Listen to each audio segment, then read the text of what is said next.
नमस्कार दोस्तों, पंजाब केसरी राजस्थान की राजनीतिक चर्चा में मैं आपका दोस्त और होस्ट राहुल आप सभी का बहुत बहुत स्वागत करता हूं। दोस्तों, राजस्थान की भजनलाल सरकार अपने कार्यकाल का दूसरा बजट 19 फरवरी को पेश करने जा रही है। बजट को लेकर प्लान और नॉन प्लान की बजट फाइनलाइजेशन कमेटियों की जो बैठक है वो लगातार चल रही है। इनके अलावा बजट को लेकर व्यापार संगठनों, युवाओं, महिलाओं और खिलाड़ियों से भी संवाद बैठकें मुख्यमंत्री के स्तर पर करवाई जा चुकी है। इस बार बजट का साइज 5 लाख करोड़ रुपए से अधिक होने की संभावना है। पिछले साल सरकार की ओर से 4,95,000 करोड़ रुपए का बजट पेश किया गया था। बजट में इस बार 100 से ज्यादा नए औद्योगिक क्षेत्रों का ऐलान भी हो सकता है। इसकी वजह है कि सरकार ने पिछले साल नवंबर में राइजिंग राजस्थान इन्वेस्टमेंट समिट का आयोजन करवाया था। इनमें आए निवेश प्रस्तावों को भूखंड आवंटन के लिए नए औद्योगिक क्षेत्रों की आवश्यकता है। ऐसे में सरकार इंफ्रास्ट्रक्चर सेक्टर में इस बजट में कई बड़े ऐलान कर सकती है। बजट को लेकर प्रदेशवासियों की नजरें जो है वो 19 फरवरी पर टिकी हुई है। इसी मुद्दे पर चर्चा करने के लिए हमारे साथ मौजूद है दो खास मेहमान। बीजेपी प्रवक्ता जयपाल सिंह इस चर्चा में हमारा साथ देंगे। जयपाल जी, बहुत बहुत स्वागत है आपका चर्चा में। नमस्कार। और कांग्रेस प्रवक्ता गोविंद पटेल इस चर्चा में हमारा सहयोग देंगे। गोविंद जी, बहुत बहुत स्वागत है सर। इस चर्चा को आगे बढ़ाएंगे उससे पहले बजट को लेकर क्या कुछ उम्मीदें हैं उस पर ओपनिंग नोट ले लेते हैं। सबसे पहले जयपाल जी, क्या कुछ कहेंगे ओपनिंग नोट सर? निश्चित रूप से जिस प्रकार का केंद्र सरकार का बजट आया है और इस जी बजट में अप्रत्याशित जिस हिसाब मिडिल क्लास के लिए 12 लाख तक की जो इनकम टैक्स है वो फ्री किया गया है, इस प्रकार की जो घोषणाएं हुई उनसे प्रेरित होकर मैं समझता हूँ राजस्थान का जो बजट होगा वो आमजन के लिए, गरीब के लिए, मजदूर के लिए, किसान के लिए। और ये जो साल है, इस साल पिछले साल नवंबर में राइजिंग राजस्थान हुआ, जैसा आपने अपने क्लोजिंग उसमें ओपनिंग में ओपनिंग नोट में कहा कि निश्चित रूप से उस बात को फोकस करते हुए राजस्थान विकसित राजस्थान की नींव रखने वाला बजट होगा। युवाओं, महिलाओं, गरीब और मजदूरों को ध्यान रखते हुए सर्वजन हिताय और सर्वजन सुखाय के जी इस कोट के इस ध्येय वाक्य के साथ में राजस्थान का बजट जो सब जनों के लिए, सब जनों के लिए, सब पक्षों का ध्यान में रखते हुए एक बहुत ही शानदार जानदार बजट राजस्थान का रहने वाला है इस बार। जी, चलिए गोविंद जी, ओपनिंग नोट सर। देखिए राहुल जी, सबसे पहले तो जो बजट आ रहा है राजस्थान सरकार का, हम उम्मीद करते हैं कि ये बजट जनता की आशाओं के अनुरूप हो, जनता की जरूरतों के जो सपने हैं उनको साकार करने वाला हो। क्योंकि अभी जो केंद्र का बजट आया उस बजट में आम जनता, जो मध्यम वर्ग है, किसान वर्ग है, युवा वर्ग है, उसको इस बजट से वंचित रखा गया था। और राजस्थान के लिए बजट में केंद्र की सरकार ने कुछ भी नहीं दिया, या ये कहूं कि राजस्थान का नाम तक इनके वित्त मंत्री ने नहीं लिया। तो उम्मीद करते हैं कि इस बजट में जो आम जनता की, जो युवाओं की जो भावना है, जो उनका एक जरूरत की जो चीजें हैं वो सब इसमें समायोजित हो, और सरकार इस बजट को राजनीतिक बजट ना पेश करके आम जनता के हितों का बजट पेश करे। जी, चलिए इस चर्चा को आगे बढ़ाएंगे। सबसे पहले जयपाल जी आपका ही रुख करूंगा। जिस तरीके से ओपनिंग नोट में गोविंद जी ने कहा कि केंद्र का जो बजट आया उसमें ना युवाओं की बात करी, वंचित रखा गया युवाओं को, और राजस्थान का वित्त मंत्री ने नाम तक नहीं लिया, तमाम बातें गोविंद जी ने कही। क्या कुछ कहेंगे गोविंद जी के इन सवालों को लेकर, और साथ ही कौन से राजस्थान का जो बजट आने वाला है उसमें कौन से वो सेक्टर हैं जिन्हें ज्यादा जिनको ध्यान में रखकर ये बजट जो है आने वाला है? देखिए, गोविंद जी का तो ये प्रॉब्लम आज से नहीं है, बहुत सालों से चल रहा है। सवाल उठाएंगे, आरोप प्रत्यारोप लगाएं, शक और सुबह उस पर करेंगे कि आरोप प्रत्यारोप हजार लगे हमें कोई गिलवा नहीं, गिला नहीं। झूठ के गुब्बारों को बुलंदी मिले हमें कोई सिकवा नहीं, क्योंकि शक का और झूठ का इलाज तो किसी हकीम लुकमान के पास भी नहीं है। इसलिए मैं कहना चाहता हूं कि इसी तरह राजस्थान को क्या मिला, राजस्थान प्रदेश को जो कर में हमारी भागीदारी है वो 10,000 जो 75,000 करोड़ था उसको 85 करोड़ राजस्थान राजस्थान को मिलने वाला है। साथ ही इनकम टैक्स जो स्लेब में 12 लाख की छूट दी गई वो छूट क्या उसमें राजस्थान के लोग नहीं है? इसमें सीधे सीधे 40 लाख लोग जो अपने इनकम टैक्स पेयर है राजस्थान के, वो उससे बाहर हो गए, यानी उनको छूट मिल गई सीधा सीधा। इसलिए पूरे देश का बजट था, इसको ध्यान में रखते हुए हमारे लिए ईआरसीपी यानी राम जल सेतु परियोजना, इसके बारे में केंद्र पहले बजट अलॉट कर चुका है। और साथ ही जो जिस विषय जो आपने उठाया कि कौन से जो सेक्टर है जिसके बारे में ध्यान रखा जाएगा, मैं फिर कहना चाहता हूं कि राजस्थान अब जो संभावनाशील जो संभावनाएं राजस्थान में देख रहे हैं, यानी जो इन्वेस्टर 32 देशों के इन्वेस्टर राजस्थान में आए, राइजिंग राजस्थान में जी 32 कंट्रीज के, और एक बड़ा सफल ग्लोबल इन्वेस्टमेंट समिट हुआ। उस समिट में चाहे सोलर एनर्जी हो चाहे हाइड्रो एनर्जी हो, इसको लेके 35 लाख करोड़ के एमओयूज हुए। तो निश्चित रूप से हमारे क्षेत्र में जो संभावनाएं राजस्थान में है, उन संभावनाओं को छुआ जाएगा और राजस्थान विकसित राजस्थान बने और 2047 का विकसित भारत बने। उसमें राजस्थान का क्या कंट्रीब्यूशन हो सकता है? राजस्थान बड़ा संभावनाशील प्रदेशों की श्रेणी में आ रहा है। इन बातों को ध्यान में रखते हुए मैं समझता हूं राजस्थान में युवाओं को भरपूर रोजगार मिले, लोगों को पानी मिले, लोगों को रोजगार मिले। इस क्षेत्र में सरकार पहले से प्रयासरत है, जैसा अभिभाषण में अभी माननीय गौरव महोदय ने कहा और हर विषय के बारे में किया। उन तमाम विषयों को ध्यान में रखते हुए राजस्थान का जो बजट आएगा, मैं समझता हूं अभूतपूर्व और ऐतिहासिक होगा। जी। लेकिन लगातार जिस तरीके से भजनलाल सरकार जो है, खुद भजनलाल शर्मा जो है, वो हमारे जो मुख्यमंत्री हैं, वो लगातार मीटिंगों में लगे हुए हैं कि आगामी बजट में किन किन चीज़ों की ज़रूरत है। चाहे स्पोर्ट्स सेक्टर से जुड़ी हुई बात करें, चाहे महिलाओं से जुड़े हुए मुद्दों की बात करें, तो लगातार तमाम तरीके की बैठकें भी वो ले रहे हैं।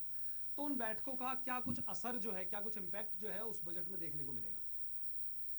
देखिए, हर वर्ग में अपने क्षेत्र में काम किए हुए लोग होते हैं, एक्सपर्ट्स होते हैं। जी जैसे स्पोर्ट्स डिग्निटीज राजस्थान में हैं, उनसे बात करके राजस्थान में स्पोर्ट्स के बारे में और क्या डेवलपमेंट हो सकता है और हमारा राजस्थान स्पोर्ट्स में आगे कैसे बढ़े, उनके साथ में मीटिंग करके, जैसे इंडस्ट्रिस्ट है उनको बिठाकर उनके साथ बात करके, महिलाओं की कौन सी प्रॉब्लम्स है तो महिला संगठन है या महिला जो ऑर्गेनाइजेशन बने उनसे बात करके, तो तमाम संगठनों को बुलाकर जो ऑर्गेनाइजेशन कमेटियां बनी हुई उनसे बात करके, एक्सपर्ट से बात करके एक अभूतपूर्व बजट आए। यानी वो एक्सपर्ट है, वो बताए उसके बारे में क्या प्रॉब्लम्स है, उन प्रॉब्लम को एस्केलेट करके उसके बारे में बजट में प्रावधान किया जाए और प्रदेश हर क्षेत्र में हर सेक्टर में आगे बढ़े, इसके जी बारे में सरकार प्रयासरत है। और माननीय भजनलाल जी के नेतृत्व में सब सेक्टरों जी से बात करके एक अच्छा बजट, समावेशी बजट, व्यापक दृष्टिकोण वाला बजट और सब वर्गों को साथ में लेने वाला बजट, सब वर्गों के लिए काम करने वाला बजट आए, इस भावना और इस उम्मीद के साथ में एक बहुत अभूतपूर्व और ऐतिहासिक बजट राजस्थान में आने जा रहा है। जी। जिस तरीके से आपने राइजिंग जयपाल जी, जिस तरीके से आप राइजिंग राजस्थान की लगातार बात कर रहे हैं कि राजस्थान के अंदर राइजिंग राजस्थान का सफल आयोजन किया गया, तो औद्योगिक क्षेत्र को, लोगों को भी उम्मीदें हैं कि औद्योगिक क्षेत्र को लेकर काफ़ी कुछ इस बजट में हो सकता है, जिस तरीके से राइजिंग राजस्थान हुआ है। लेकिन विपक्ष जो है वो राइजिंग राजस्थान को लेकर लगातार हमलावर है बीजेपी सरकार के ऊपर। देखिए, विपक्ष ने राइजिंग राजस्थान में जब हमने इसकी बात की, और सबसे भूतपूर्व चीज ये हुई थी कि कांग्रेस पार्टी लेके आई, जब कांग्रेस सरकार लेके, जब तक 4 साल समाप्त हो चुके थे और हमने सरकार बनी उसके 1 साल, यानी 1 साल ही नहीं हुआ उससे पहले लेके आए, तो कांग्रेस ने पहले सवाल उठाया कि साहब 1 साल के अंदर कैसे हो सकता है। फिर हमने कहा क्या कि नहीं हो सकता है, और हमने इसके हमारे चीफ मिनिस्टर और फॉरेन टूर पे गए, और जब हमने कहा कि ये लगभग 35 लाख करोड़ के एमओयूज हो गए, इन्होंने कहा कि नहीं हो ही नहीं सकता, राजस्थान की जीडीपी तो 15 लाख करोड़ की है। वो हमने किया। अब कहे कि साहब इसको एग्जीक्यूट कर कैसे करोगे, तो मैं बताना चाहता हूं कि माननीय सीएम महोदय ने जो 1,000 करोड़ के जो ऊपर के एमओयू वो खुद मॉनिटर कर रहे हैं, और मैं बता देना चाहता हूं कि लगभग पिछले वीक में ही लगभग 6 ऐसे जो इन्वेस्टर है उनको लैंड अलॉटमेंट का काम हो चुका है और बाकी के लिए काम शुरू कर दिया है। जो 26 लाख करोड़ के हमारा एमओयूज है जो सोलर सेक्टर में, एनर्जी सेक्टर में है, उनका एग्जीक्यूशन, उनको लैंड अलॉटमेंट का काम ग्राउंड स्तर पे शुरू हो गया। और जैसा राजीव राजस्थान में सीएम साहब ने कहा था कि 1 साल बाद में इसी मैदान में, इसी जगह पे, पूरे हिसाब किताब के साथ, लेखे जोखे के साथ यहाँ पर होंगे। हम केवल हवाई बातें नहीं करते हैं। इसलिए जो एमओयूज हुए हैं उनको ग्राउंड पे एग्जीक्यूशन करना, उनसे रोजगार जनरेट करना, और उसके जैसा आपने अभी कहा कि इंडस्ट्रीज कॉरिडोर बने, यहाँ पर जो हमारे जो सेक्टर में उद्योगपति आए उनको फास्टर लैंड अलॉटमेंट हो, तो उनको काम करते हैं। बजट में इस प्रकार की घोषणाएं होगी। निश्चित रूप से जो राइजिंग राजस्थान है उसका झलक इस आपको बजट में देखने को मिलेगी। पहला प्रयास सरकार का यही है कि राजस्थान में उद्योग लगे, या हमारे युवाओं को रोजगार मिले, या इंफ्रास्ट्रक्चर डेवलपमेंट हो, और जो प्रॉब्लम हमारे को आ रही थी एनर्जी को लेके, और उसके सेक्टर में कि 2027 में राजस्थान एक्सेस पावर वाला एक्सेस पावर वाला स्टेट बने, इस पे हमने काम करना एजुकेशन शुरू कर दिया। उसकी झलक बजट में देखने को मिलेगी आप। जी गोविंद जी, क्या कुछ कहेंगे? सुना आपने भी जयपाल जी को, और साथ ही साथ आपको क्या लगता है कि इस बार बजट जो आने वाला है उसको लेकर क्या कुछ चुनौतियां जो है वो सरकार के सामने हो सकती हैं? देखिए राहुल जी, सत्ता पक्ष के प्रवक्ता जयपाल जी अभी कह रहे थे जी कि हम युवाओं को रोजगार से भरा हुआ बजट आएगा। तो मेरा आपके माध्यम से इनसे सवाल है कि जो पिछली हमारी सरकार ने युवाओं को जो एक इंटर्नशिप शुरू करके 5,000 युवाओं को रोजगार देने का काम किया था, जी राजीव गांधी युवा मित्र के नाम से हमने एक इंटर्नशिप शुरू की थी। इन्होंने सरकार में आते ही उनको हटा दिया। उसके बाद ये अभी कह रहे हैं कि साहब हम अटल प्रेरक लगाएंगे। तो इन्हें उन जो 5,000 युवा मित्र थे उनसे साहब क्या नाराजगी थी, पहला सवाल। जी और वो पिछले 1.5 साल से आंदोलन पे हैं, वो आंदोलन कर रहे हैं कि साहब आप हमारी जो योजना है, हमारी इंटर्नशिप है, उसका नाम बदल दीजिए, लेकिन हमें रोजगार दीजिए।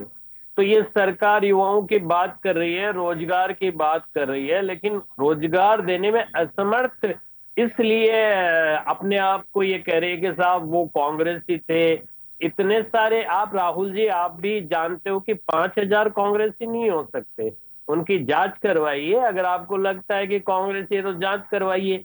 लेकिन एक द्वेषतापूर्ण कार्रवाई करते हुए उन युवाओं को आपने बेरोजगार कर दिया जिनका घर इससे चलता था, जो योजना सरकार का प्रचार प्रसार कर रहे थे, और वो तो केंद्र सरकार का भी प्रचार प्रसार कर रहे थे। तो ऐसी चीजें हैं। तो मैं जहां तक मानता हूं कि सत्ता पक्ष के प्रवक्ता अपनी सरकार तक ये बात पहुंचाएंगे और इन युवाओं के लिए कुछ ना कुछ जरूर करने की बात होगी, क्योंकि ये काफी परेशान है। दूसरी बात अपन करें, ये ईआरसीपी की अभी बात कर रहे थे। इनके प्रधानमंत्री जी ने कहा था हम इसको राष्ट्रीय परियोजना घोषित करेंगे, लेकिन क्या हुआ, बजट आके चला गया। ईआरसीपी को राष्ट्रीय परियोजना घोषित किया क्या? नहीं किया। तो इनकी कथनी और करनी दोनों में अंतर है राहुल जी। ये बार बार कह रहे हैं कि राजस्थान राइजिंग का ये बात कर रहे हैं, लेकिन इनकी सरकार जो एमओयू हुए हैं उनके बारे में सरकार खुलकर आम जनता के सामने क्यों नहीं रख रही है कि इस तरह से हमने ये किया। आप कह रहे इतने 1,000 करोड़ का एमओयू हुआ है, तो आप बताइए ना किस सेक्टर में, किस संदर्भ में हमने ये किया है। जनता के सामने आप सारी चीजें रखिए, कम से कम जनता को ये तो लगे कि भाई कुछ प्रदेश की सरकार ने एक साल में कुछ किया है, या नौटंकी चलती आ रही है। अभी आप देख लीजिए इनके मंत्री किरोड़ी लाल मीणा जी, जो अभी जिस तरह से नाराज है, उनके विभाग का काम है वो कोई और देख रहा है। वो विधानसभा में किसी और व्यक्ति को या किसी और सदस्य को नॉमिनेट कर रहे हैं कि साहब मेरी विभाग के जवाब वो देंगे। तो ये सरकार कितनी संवेदनशील है, कितनी ये सरकार मतलब चला पाने में, राजस्थान की जो भजनलाल सरकार है वो आम जन के हितों के लिए कितनी जागरूक है, वो तो इससे पता चल रहा है। लेकिन इनको ये चीज समझनी चाहिए कि एक साल से ज्यादा का समय हो गया है, प्रदेश की जनता आस लगाए हुए है। तो हमें पूरी पारदर्शिता के साथ प्रदेश की जनता के हितों के काम करनी चाहिए और सच्चाई जनता के सामने रखनी चाहिए। जी इनकी देखिए सरकार हर मोर्चे पे इनकी सरकार विफल रही है। चाहे कानून व्यवस्था देख लीजिए, चाहे युवाओं को रोजगार देने की बात हो उसमें देख लीजिए, या फिर किसानों की कानून बात हो व्यवस्था की आप उसमें गोविंद जी देख बात लीजिए। कर रहे हैं, अभी हाल ही में रिपोर्ट आई है जयपुर कमिश्नरेट की, उसमें एफआईआर की दर जो है वो आपकी सरकार से कम है। देखिए, मैं इस मामले में पहले भी डिबेट कर चुका हूं और जी मैंने कहा है सरकार इनकी है। हमारी सरकार ने 0 एफआईआर, मतलब एफआईआर दर्ज करने के निर्देश दिए थे। इनकी सरकार के जो नुमाइंदे हैं या अधिकारी है, आंकड़े वो छुपाए गए हैं। आंकड़े, सच्चाई के जो आंकड़े हैं वो पेश नहीं किए गए हैं। जी बहुत सारे ऐसे जी क्राइम है जिनकी एफआईआर तक दर्ज नहीं हुई है। जी गोविंद जी, ये तो चलिए तमाम आरोपों की बात हुई, लेकिन अगर चुनौतियों की बात की जाए, हम आज बजट पर चर्चा कर रहे हैं। जो आगामी बजट जो है, आपको क्या लगता है उस बजट में सरकार के सामने क्या बड़ी चुनौतियां जो है वो हो सकती है?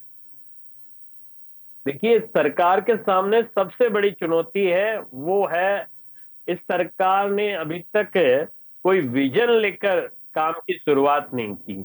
विजन और सिस्टम और जिसको अपन कह सकते हैं कि जो राय मशवरा है, इनके जो मुख्यमंत्री है वो अलग चल रहे हैं, इनके जो उप मुख्यमंत्री है वो अलग चल रहे हैं, इनके जो मंत्री है वो अलग चल रहे हैं। इनका सबसे बड़ा काम जो सामने आया है, प्रदेश के हित के लिए इन्होंने एक जो रूपरेखा तैयार होती है वो इन्होंने तैयार नहीं की, क्योंकि ये एक साल तक तो जीत का जश्न मनाते रहे, फिर इनके मंत्री आपस में नाराज हो गए, कभी कोई नाराज है, कभी कोई इस्तीफा दे रहा है, कभी कोई दे रहा है। तो साहब, सबसे बड़ी चुनौती यही है कि भाजपा के जो सरकार है, भजनलाल सरकार है, उसमें मतभेद भी है, मनभेद भी है। तो ये जब तक दूर नहीं होंगे तब तक प्रदेश की जनता का हित नहीं हो सकता, और यही सबसे बड़ी चुनौती इनके लिए रहेगी। चलिए, जयपाल जी का रुख करूंगा, उससे पहले गोविंद जी, मतभेद और मनभेद की आपने बात की, तो मतभेद और मनभेद तो आपकी सरकार के समय में भी हमें देखने को मिले थे। चलिए जयपाल जी, आपका रुख करूंगा सर। युवाओं को रोजगार की आपने बात करी, लेकिन साथ ही साथ पेपर लीक, आपको नहीं लगता रोजगार से पहले जो पेपर लीक जैसे बड़े मुद्दे हैं उस पर अंकुश लगना चाहिए? लगातार आप लोगों की सरकार के जो मंत्री हैं वो भी कहते हैं कि कई बड़े मगरमच्छ जो हैं वो भी अभी हत्थे चढ़ेंगे सरकार के, तो क्या लगता नहीं कि पहले उन बड़े मगरमच्छों पर अंकुश लगाया जाए? बिल्कुल। मैं इससे पहले आपका सवाल का जवाब दूं राहुल जी, इससे पहले मैं जो मेरे साथी प्रवक्ता है काबिल साथी गोविंद पटेल जी ने जो सवाल उठाए हैं उन पे भी चर्चा करना चाहूंगा। कि इन्होंने चर्चा करी अटल सेवा प्रेरक केंद्र, जो प्रेरक लगाए गए हुए थे उनको हटाने की बात किया गया है। हमने पहले भी कहा, हमारा भारतीय जनता पार्टी का 2018 का संकल्प पत्र पढ़िए आप, उसमें हमने लिखा है कि जो कांग्रेस पार्टी ने अपने चुनावी लाभ लोभ और अपनी सत्ता बचाने के लिए, अपनी विधायक बचाने के लिए जो काम किया ना, उन पे हम बिल्कुल इसमें रिव्यू कमेटी बैठाएंगे और रिव्यू कमेटी के आधार पर बहुत सारे निर्णय लिए हैं। इसलिए जो आपने अपने लाभ के लिए अपने जिले बनाए या जो भी काम आपने एक साल के दौरान किए, इसलिए हम तय करेंगे कि हम किस हिसाब से इनको करना है। जो आपकी पार्टी के कार्यकर्ताओं को आपने लगाया है, जो केवल कांग्रेस पार्टी का झंडा उठा के काम करते रहेंगे, उनको क्या सरकार उस पर एक्शन नहीं लेगी? खैर, वो उन पे एक्शन करते हुए हमने उनका नाम चेंज कर दिया और उनके अनुसार उस पर कार्रवाई की जाएगी। दूसरा उन्होंने सवाल उठाया ईआरसीपी का। माननीय महोदय, आपकी जानकारी के लिए बताना चाहूंगा कि आपकी सरकार ने, मध्य प्रदेश में आपकी सरकार रही है, सेंट्रल में आपकी सरकार रही है, 30 साल तक आपने इस योजना को कोर्ट में लटका कर भटका कर और लोगों का ध्यान भ्रमित करके लोगों को कंठू को प्यासे रखने का काम आपने किया, गुनाह किया, पाप किया आपने। भारतीय जनता पार्टी की सरकार बनी, हमारा संकल्प था कि हम ईआरसीपी इस योजना को लागू करेंगे। धरातल पे कोटा का नवनेरा बांध बन चुका है, उसका उद्घाटन माननीय प्रधानमंत्री जी ने किया। आप कह रहे हैं कि पब्लिक डोमेन में नहीं है, क्या चाहिए आपको? इसका डीपीआर बन चुका है और राम जल सेतु परियोजना के नाम से जो पूर्वी राजस्थान के जो 21 जिले हैं उनके 3 करोड़ लोगों को न केवल पीने का पानी बल्कि सिंचाई का पानी भी मिलने जा रहा है। न केवल इनको बल्कि सेकवाड़ी क्षेत्र को यमुना जल पानी वो भी मिलने जा रहा है। इसलिए कांग्रेस पार्टी ने महापाप किया कि यहाँ के लोगों को कंठों को प्यासा रखा और किसानों तक पानी नहीं पहुंचने दिया। खैर, विधानसभा की बात करें तो विधानसभा में अभी 2 दिन पहले ही चर्चा हुई है सदन में। माननीय मुख्यमंत्री सदन के नेता के रूप में जवाब दे रहे थे कि कांग्रेस पार्टी की 4100 घोषणाएं, उनमें से 1900 2000 घोषणाएं तो पेंडिंग की पड़ी थी, जो पूरी नहीं हुई, उनका एग्जीक्यूशन ही नहीं हुआ। इसलिए हम ऐसा काम नहीं करते, हम वो ही करते हैं जो हम वो ही कहते हैं जो करते हैं। इसलिए हमने जो हमारे संकल्प पत्र है, जो चुनावी घोषणा में, उसके 50-55% वादे 1 साल के दरमियान करके दिखाए। रोजगार की ये बात कर रहे हैं, हमने कहा कि 5 साल में 4 लाख लोगों को रोजगार दिए, हमने पहले साल में कमिटमेंट निभाया। 60,000 लोगों को नियुक्ति पत्र दिए, सरकारी नियुक्ति पत्र, और आने वाले जो 1 साल के अंदर 81,000 लोगों को जो नियुक्तियां देंगे उसका कैलेंडर फिक्स कर दिया हमने जारी कर दिया कि इसकी एग्जाम कब होगी, इसके परिणाम कब आए। राहुल जी, मैं बीच में रोकना चाहूंगा एक बार। राहुल जी जी गोविंद जी, ये कह रहे हैं 59,000 युवाओं को हमने रोजगार दिया। पहली बात तो इनके जो मंत्री है, मुख्यमंत्री है और इनके प्रदेश अध्यक्ष है, उन्होंने, इनकी जानकारी के लिए बताऊं, अलग अलग आंकड़े बताए थे। इन्होंने सही आंकड़े नहीं बताए और इन्होंने अपने घोषणा पत्र में 1 लाख युवाओं को रोजगार देने की बात की थी हर साल, उसमें ये विफल रहे हैं। और जो नियुक्ति पत्र इन्होंने बांटे हैं वो हमारी पूर्ववर्ती, सुन लीजिए, आपने सवाल किया तो सुन लीजिए, आप सुन लीजिए, हमारी पूर्ववर्ती, सुन लीजिए, आप सुन लीजिए। आपने आवाज, ये जो मैं आंकड़े बता रहा हूँ, विधानसभा में सदन के नेता माननीय मुख्यमंत्री है, वहां रिकॉर्डेड होता है, कोई हवा हवाई बातें नहीं होती है। अब आप कह दोगे तो कांग्रेस की दी हुई ईआरसीपी कांग्रेस की, ये बातें अब छोड़िए आप। एक साल हो गया आपको घर पे बैठे हुए, भारतीय जनता पार्टी की सरकार, इसलिए बातें छोड़िए, इन पे कोई बिलीव नहीं करेगा। और आने वाले एक साल का कैलेंडर भी हमने जारी कर दिया, 81,000, क्योंकि आपकी प्रॉब्लम यह है कि जो 52,000 चतुर्थ श्रेणी कर्मचारी है ना, उनको आप, क्योंकि आपको तो केवल आरएस बनाए आपके जिला प्रदेश अध्यक्ष जी ने, आपके पूर्ववर्ती शिक्षा मंत्री ने केवल आरएस बनाए एक परिवार के 10 तक। इसलिए जो चतुर्थ श्रेणी का कर्मचारी है वो आपको कर्मचारी अरे तो नजर नहीं आता है, सरकार वो आपकी है ना, नौकरी नजर जांच नहीं आती करवाओ आपको, ना। इसलिए हमारे सवाल तो उठा रहे प्रदेश हो। आपका अध्यक्ष ने निशाना ये कहां, भी मैं कहा समझ है। रहा हूँ, खैर वो अलग हमारे बात है, आपकी प्रदेश प्रॉब्लम है। अध्यक्ष ने भी ये हमारे कहा लिए है। चतुर्थ श्रेणी हमारे कर्मचारी, प्रदेश सफाई अध्यक्ष ने कर्मचारी, ये मजदूर कहा है कि सब इस आप राजस्थान जांच के वासी है करवाइए और ना। राजस्थान के लिए महत्वपूर्ण एजेंसी है। आपकी ये आपकी केंद्र प्रॉब्लम में है। आपकी सरकार है, अब सुन लीजिए, राजस्थान सवाल में आपकी सवाल उठाए हैं सरकार, तो आप जांच सवालों का जवाब करवाइए। सुनने की गोविंद जी, हिम्मत भी रखिए, गोविंद पानी जी, पीजिए। आपके पास सवाल आऊंगा सवाल सर। उठाए तो, हाँ, आप सवाल उठाएं तो उनका सुनने की हिम्मत रखिए, ठंडा पानी पीजिए। विधानसभा में माननीय सदन के नेता, माननीय मुख्यमंत्री ने ये जानकारी दी जो मैं बता रहा हूं आपको। अब वहां पे तो आप कहोगे कि आपके सारे सदस्य तो वहां तो कोई विरोध नहीं हुआ, सबने सुना और उन्होंने बताया। खैर, ईआरसीपी पे हमने तय किया और ईआरसीपी का कार्य शुरू हो चुका है, नवनेरा बांध बन चुका है। और राजस्थान सरकार का एक कमिटमेंट था जनता के प्रति, राजस्थान के लोगों के प्रति, कि राजस्थान पानी की तकलीफ को राजस्थान के लोगों से ज्यादा कौन समझ सकता है। और इस पे एक साल के दौरान, आने वाले 4 साल पड़े हमारे पास, इसको एग्जीक्यूशन करना, इसको ग्राउंड तक पहुंचाना, प्रदेश के लोगों में खुशहाली और हरियाली हो, इस लक्ष्य को लेकर सरकार काम कर रही है। अब मैं बात आता हूं कि जो कह रहे हैं कि आपस में मतभेद है, आपस में एक साथ नहीं चलते। मैं भी धानक्या से आया हूं, पंडित दीनदयाल उपाध्याय जी की पुण्यतिथि से। दोनों डिप्टी सीएम और सीएम साहब साथ ही चल रहे थे। आपको आश्वस्त करना चाहता हूं, साथ कौन नहीं चला? आपके डिप्टी सीएम और मुख्यमंत्री। एक एक जाके मानेसर बैठ गया और एक कहां बैठा,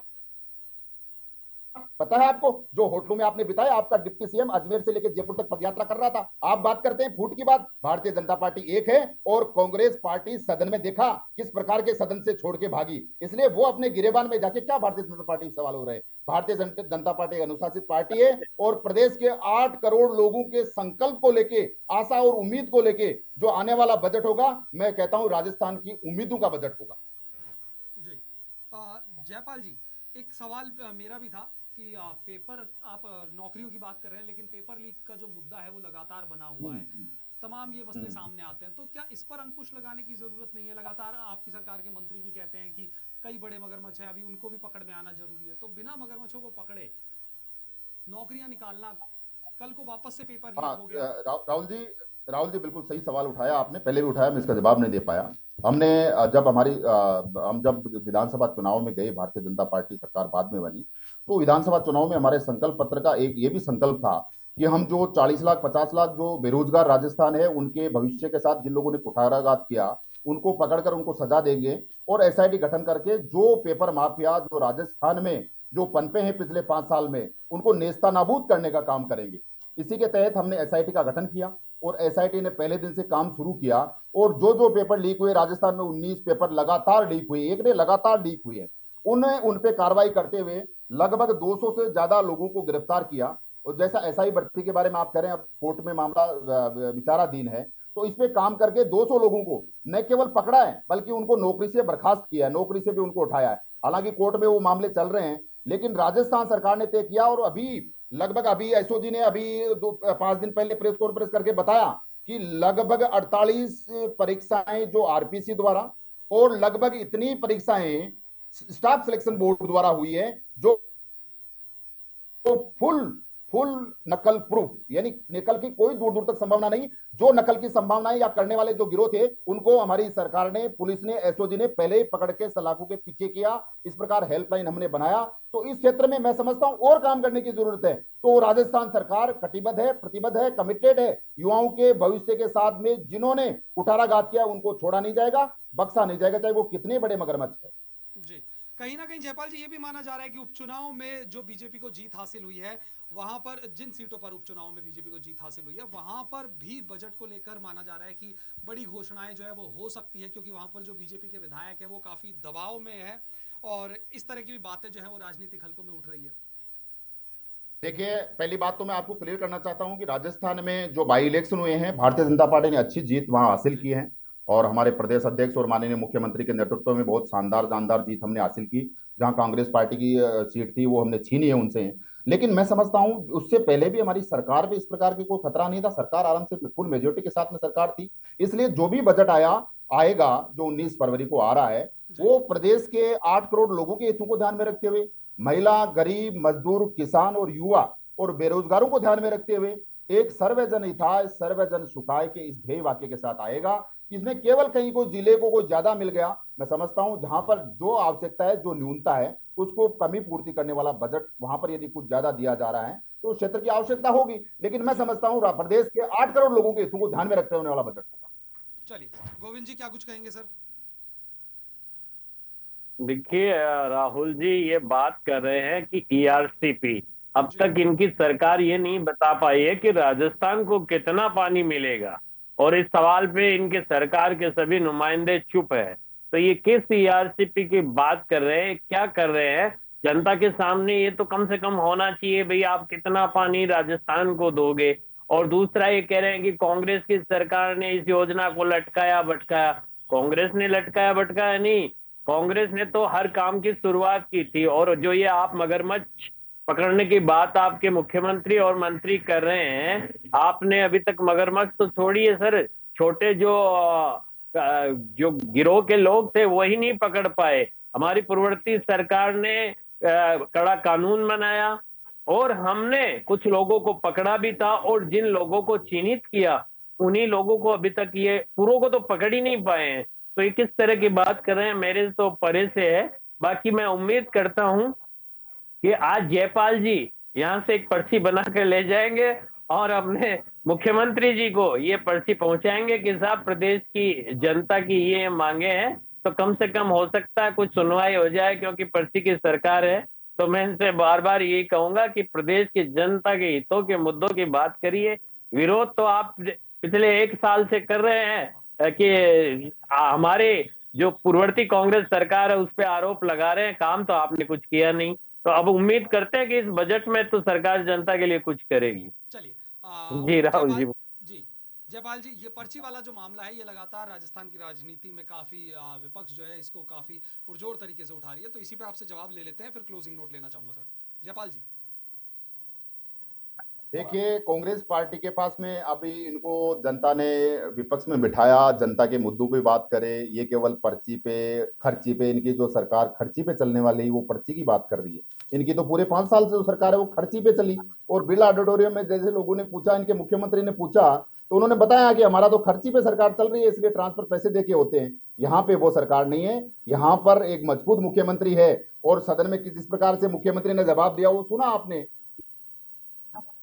कि आपने कहा कि एक मजबूर मुख्यमंत्री दिख रहा है, लेकिन एक झटके में जो कांग्रेस के निर्णय थे, जो अपने लाभ के लोग के लिए या अपनी सरकार बचाने के लिए, उन्होंने एक झटके में खत्म करके दिखाया इनको। इसलिए मजबूत इच्छा शक्ति वाला राजस्थान में मुख्यमंत्री है। आपकी जो पर्चियां 1 साल के अंदर पूरी आपकी कांग्रेस पार्टी ने जो जो राजस्थान प्रदेश के पे जो कलंक लगाए उनको धोने का काम ये मजबूत सरकार कर रही है। क्योंकि ये पर्ची नहीं, ये खर्ची नहीं और न पर्ची, बल्कि एक मजबूत सरकार राजस्थान में है, जिसने कांग्रेस पार्टी के जो कलंक राजस्थान में लगाए उनके धोने का काम करने का काम शुरू किया है। अभी जो बात कर रहे थे ना राजस्थान को कितना पानी मिलेगा, माननीय मित्र, आज के अखबार में आया है, माननीय घनश्याम तिवारी जी ने राज्यसभा में सवाल किया है, ईआरसीपी को लेकर एमओयू का खुलासा, राजस्थान एमपी को कितना पानी मिलेगा, जल शक्ति मंत्रालय ने जानकारी। आज के राजस्थान पत्रिका नहीं, कई अखबारों में मेन पेज पे आई है, आप पढ़ लीजिए उसको, जानकारी कीजिए। आप कह रहे बता नहीं रहे, आप अपनी जानकारी नहीं करेंगे, इसलिए अब छोड़िए आप।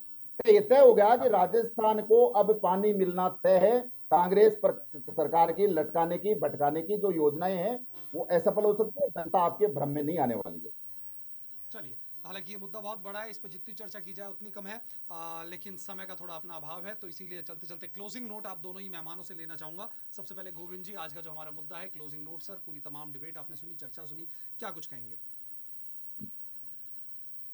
देखिए राहुल जी, सबसे पहला तो यही है कि सरकार जो बजट पेश करने जा रही है उसे उसमें सभी वर्गों का ध्यान रखे, और खासकर जो युवा है उनको रोजगार को लेकर ध्यान रखे।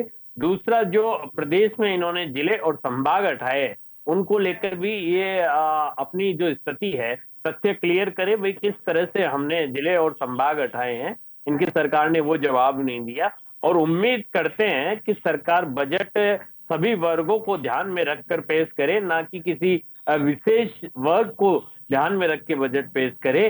क्योंकि पिछले जो केंद्रीय बजट है उसमें तो राजस्थान की जनता ना उम्मीद रही थी, तो इस बार तो कम से कम प्रदेश की जनता है वो ना उम्मीद नहीं रहे।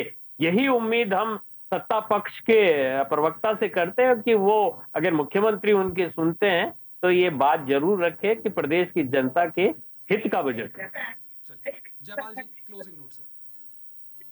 देखिए,